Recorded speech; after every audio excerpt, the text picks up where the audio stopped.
நான் வளர்த்து கொண்டே இருந்தேன் நாயை. நானே சொன்னேன் வேண்டாண்டா விட்டுறா, நம்மளால முடியாது, வேண்டாம் வேண்டாம்னு சொல்லிட்டோம். போன பிறகு அந்த நாயை நினைப்பாகவே இருக்கு. இது எப்பயுமே நமக்கு தெளிவு அப்படிங்கிறது ஜீரோல இருக்கும். புருஷன் இருக்கும் போதெல்லாம் சண்டை போட்டுட்டு இருப்பான். போயிட்டான்னா மிஸ்டு ஃபீல் ஆயிருக்கே அப்படின்னு. அதுவும் இறந்துட்டான்னா அவனை பத்தின ஃபுல் பாசிட்டிவ்ல தோண்டிக்கிட்டே இருப்பான். இருக்கும்போது ஃபுல்லா நெகட்டிவா பேசிட்டு இருப்பான். இது என்ன அர்த்தத்தை குறிக்கிறதுன்னா, இவங்க தெளிவில்லாம எடுத்த ஒரு முடிவு. அப்ப நாம நாய் வேண்டாண்டா, நம்மளால முடியல, நாய் எப்படி வேணா அது வளர்ந்துக்கிறோம் கொடுத்துட்டோம் அப்படின்ட்டு முடிச்சிருக்கணும்.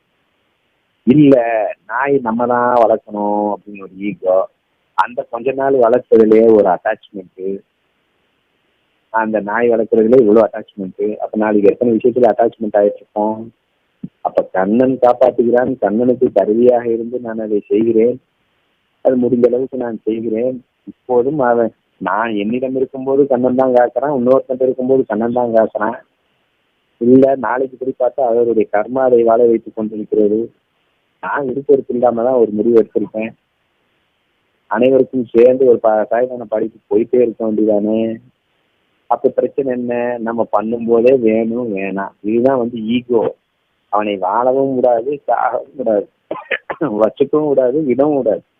லவ் பண்ணுவான், சரிடா அவனுக்கு வேணும்ல, சரண்டர் ஆயிட்டு போயிரு. அப்ப விட்டு தொடர்ந்துட்டு இண்டிபெண்ட் ஆயிரு. எனக்கு இதுவும் வேணும் அதுவும் வேணும், நீ சிக்காச்சு கூடுக்காச்சு. இப்படிதான் அகங்காரம் பண்ணும். அது ஞானதேவரே சொல்லியிருப்பாரு, அந்த ஜீவனை வாழவும் விடாமல் சாகவும் விடாமல் தொழுக்கத்தில் வைத்து சித்திரவதை செய்து கொண்டிருக்கும். இதுதான் அகங்காரம். அதை முதல் சத்துரு அவனை வெட்டப்பட வேண்டும். அப்ப எல்லா விஷயத்திலும் அந்த ஈகோ இருக்கும்போது வேணும் வேணாம் வேணும் வேணால குழம்பிக்கிட்டே இருக்கும். இருந்தா வேணாம், போச்சுன்னா வேணும். இப்படிதான் அகங்காரம் நம்மளை ஏமாற்றி சித்திரவதை பண்ணிட்டு இருக்கு. இதை புரிஞ்சிச்சுன்னா ஈகோவை குப்பலை போட்டு ரிலாக்ஸா சரண்டர் ஃபீல்ட சந்தோஷமா லைஃப் ஓட்டிட்டு போயிடலாம். ஒண்ணு. அது போக அட்டாச்மெண்ட் வேற. Ego plus attachment. இந்த அட்டாச்மெண்ட் இருக்கு. அப்ப அந்த அட்டாச்மெண்ட் இந்த விஷயத்துல அட்டாச் ஆகுறோம்னா என்ன இருக்கும்? ஸோ அப்ப ஈஸியா அப்ப சிகரெட்டுக்கு அட்டாச் ஆகணும். சிகரெட் இது சாதாரண ஒரு நாயே போதை, இது விட முடியல. அப்ப சிகரெட்டுக்கு விட முடியலன்னு ஒருத்தன் சொன்னா அவளை நான் மன்னிக்கனா அப்படின்னு நம்ம எப்படி சொல்ல முடியும்? இதை விட 100 மடங்கு போதை அது.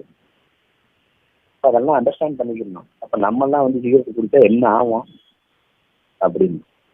அதெல்லாம் அந்த சிகரெட் குடிக்கிறவங்க நமக்கும் வித்தியாசம் இல்லை அப்படின்னு பார்த்துட்டு அட்டாச்மெண்ட் எழுத்துறதுக்கு உண்டான வழியை பார்த்துட்டு அனைத்தும் கண்ணன் தான், இயற்கையும் தான், நான் ஒரு கருவின்னு ஒண்ணு புரிஞ்சுக்கிட்டு ரிலாக்ஸ் ஆயிட்டு நம்முடைய உணர்வு எந்த அளவுக்கு அட்டாச் ஆயிருக்கு அப்படிங்கிறத புரிஞ்சுக்கிட்டு, அட்டாச் கண்ணன்ட்டையும் ஞானதேவத்தையும் குருத்தை தான் ஆகணும், நாளைக்குள்ள ஆகணும். அதுலயும் அட்டாச் ஆகக்கூடாது, அதுலயும் பூரணமாக லவ்ல இருக்கணும். அட்டாச் ஆன மனுஷன் அங்கேயும் பிச்சு உதறிட்டு தான் இருக்கும். அந்த மாதிரி நீங்க பழகணும். அப்ப லவ்வுக்கு வர பழகணும். சும்மா லைஃப்ல அட்டாச்மெண்ட் போயிட்டே இருந்தா வேலைக்கு ஆகாது அப்படிங்கிறத எடுத்துக்கணும். புரிஞ்சதா?